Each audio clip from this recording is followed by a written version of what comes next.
Hey guys, welcome back. This is my Commander Zilyana guide for 2024. I'm going to be keeping the format of these guides, or at least for the remainder of God Wars Dungeon 1, very similar to how my Bandos guide was, so let's get started. To get into the Saradomin encampment, you do need 70 agility, and just like Bandos, you also need 40 Saradomin kill count to enter the actual boss room. If you do have any of these passives unlocked in your account, please do bring them because they're really helpful. For my gear, normal mode uses full Ganodermic with a Cywar Orb as the offhand, while hard mode uses 3-piece Crypt Bloom, along with an Ancient Lantern for extra defense. Please make sure you have runes for Prism of Restoration, Animate Dead, and Insight Fear. All of my augments that I use on my gear can be found on the screen here. There's nothing too special or fancy. Some of them might actually be kind of trolling, especially with Junk Food Theory, but I'm just showing you guys that it can get the job done. If you are planning on doing hard mode, either for Insane Final Boss, or maybe you're camping for the Commander Zilyana pet, I strongly recommend that you use a Reaver Familiar with Strolls.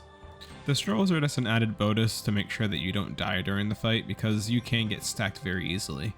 The real reason we want the Reaver is for the special passive that it has. And I'll talk more about that later in the guide as well. If you've never been to God Wars Dungeon before, you can follow the video on the screen where I start at the Birth Orb Lopestone and go west. Just make sure you have your rock climbing boots on you, and just go up the rocks, and yeah.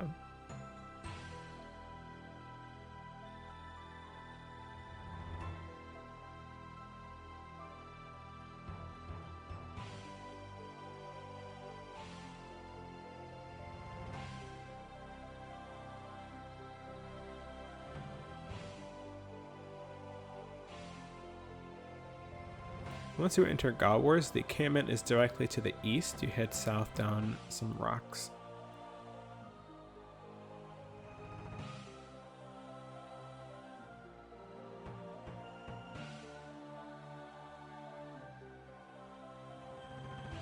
As soon as you jump down the rocks, I personally like to stay at this spot right here and just use AoE abilities to aggro all the NPCs on me so I can get kill count really fast. And if you can get your hands on a Totem of Intimidation from Anacornia, you can skip kill count altogether. After you got 40 kill count, just head south down the rocks, go to the first door, and it'll take away your 40 kill count from you, so just know that if you do want to go back through or teleport out, you're going to have to get it again, unless you have the totem. Before we go into detail about normal mode versus hard mode, I do want to discuss the minions here, because they do function a little bit differently in terms of the drop rates of what you can get from them. So unlike the other God Wars dungeon bosses, besides Next, Commander Zilyana and her minions actually all have a pretty decent chance of dropping items.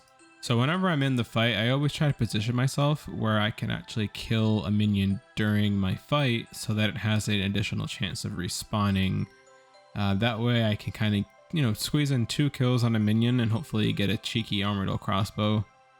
Alright, now we're going to discuss the actual boss fight. The boss has 2 modes, normal mode and hard mode. To enter hard mode, you must start an instance and pay 200,000 gold. To enter normal mode, you could choose to not pay and, have to deal with the bond spawning a lot slower, or you can do an instance where the boss can spawn a lot faster. You may be wondering what the difference is between normal mode and hard mode. Just know that hard mode has 2 phases, and the boss has 2 special mechanics. The first mechanic is Lightning, which will spawn randomly during phase 2, and the second mechanic is Ultimate Death. Ultimate Death requires you to kill the boss either with an ultimate ability or the passive effect of a Reaver Familiar. Magic has a couple ultimate abilities, such as Sunshine, Tsunami, and Omnipower. All of these abilities are on my hotbar, but I'm not relying on them to actually get the kill. Mainly for damage. So enough talking, I'm going to show you guys a normal milk kill. It's pretty self-explanatory here. I'm just simply using Revolution, and I'm going to have my hotbar on the screen or somewhere that you guys can easily see. Essentially, I'm using Greater Chain. That allows my abilities to get around to the minions and potentially kill them. That way they can respawn by this before I kill the boss, that I can kill them again.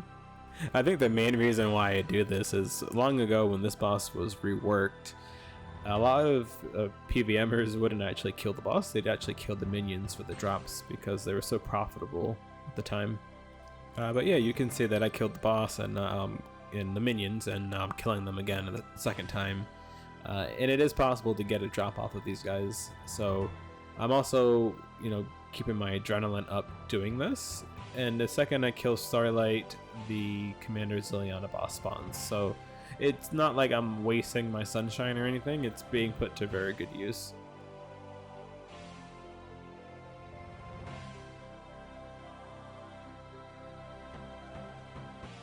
So on the screen, we have a hard mode kill going here.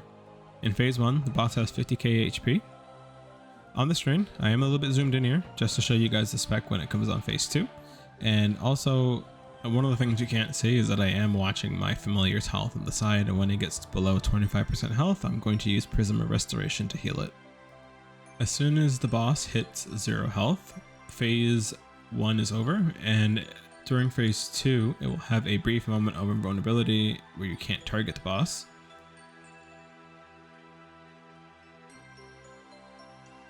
As soon as phase 2 starts, just know that she can use her lightning attack, and you can see it. Right now I'm standing in it, but you can kind of see it moving around the room, and it's that blue sparkles that are moving around the place. As long as you don't stand in that, you won't take the damage from the spec.